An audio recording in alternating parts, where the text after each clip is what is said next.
The speed of light is meant to be the ultimate speed limit in the universe. According to Einstein's special theory of relativity, nothing should move through space faster than light. But that doesn't stop people from trying. Every day I get a lot of messages proposing ways to go faster than the speed of light. There is the classic method where you shine a laser at the moon. If you can flick that beam across the moon's surface in less than 1/100th of a second, which is not hard to do, then that laser spot will actually move across the surface of the moon faster than the speed of light. Imagine what that would look like if you were standing on the moon. If you were quick enough to perceive it, you would see this laser spot move faster than the light coming out of your own laser. How is that even possible? Well, in truth, nothing here is really traveling faster than the speed of light. The individual particles of light, the photons coming out of my laser, are still traveling to the moon at the speed of light. It's just that they're landing side by side in such quick succession that they form a spot which moves faster than the speed of light, but really it's an illusion. Nothing is actually going faster than the speed of light, so you couldn't transmit any information this way. Dan asked, what if instead of a laser we used a long rigid stick instead? Now surely if you flick your wrist, the tip of the stick must move across the surface of the moon faster than the speed of light. Well, unfortunately, this won't work either. As we learned in the Slinky Drop experiment, the fastest a force can propagate through an object is the speed of sound.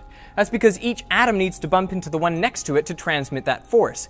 And this is a lossy process, so you'd be lucky if any of the energy you put in at the start actually made it to the tip.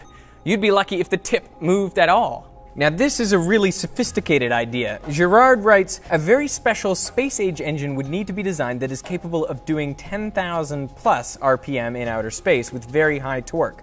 Consult Elon Musk for this. As the engine is spinning, it slowly deploys two very long tethers made from carbon nanotubes on opposing sides. Eventually, each carbon nanotube tether reaches an amazing length of 285 kilometers. At this point, the end of the tether will be traveling at the speed of light. Can you point out some reasons as to why it would not work? Yes, Gerard, yes I can. First, any object going in a circle requires a force pulling it in towards the middle of that circle. That's called centripetal force, and you can feel it when you whirl a ball above your head. Now, that force is dependent on the speed of the object squared. So if that gets to be too great, the tether breaks. Now, if you had a single gram rotating at 99% the speed of light, the amount of force required to pull it towards the center would be 300 meganewtons. That is the weight of 6,000 fully grown African elephants.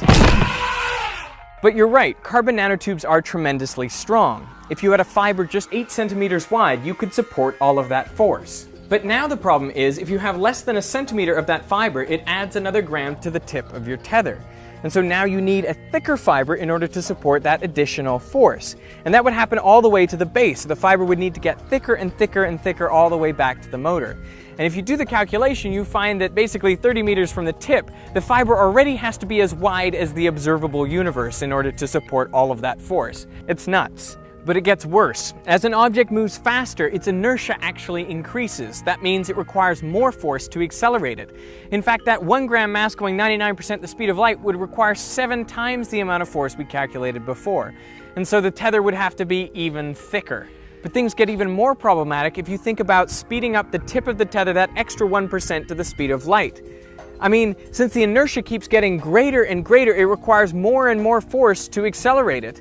And in fact, to speed it up that extra little bit to go the speed of light would require an infinite amount of energy. Okay, well, putting the infinite energy aside, let's say we could create an incredible motor and we could find a material much stronger and lighter than carbon nanotubes. Is it at least in principle possible that the tip could go faster than light? No.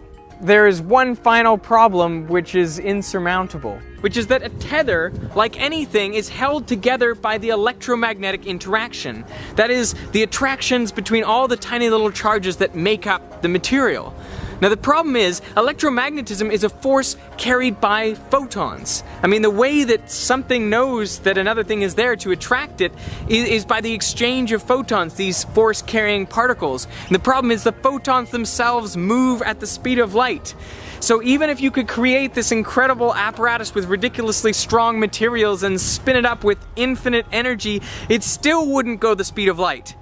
Because the force-carrying particles that hold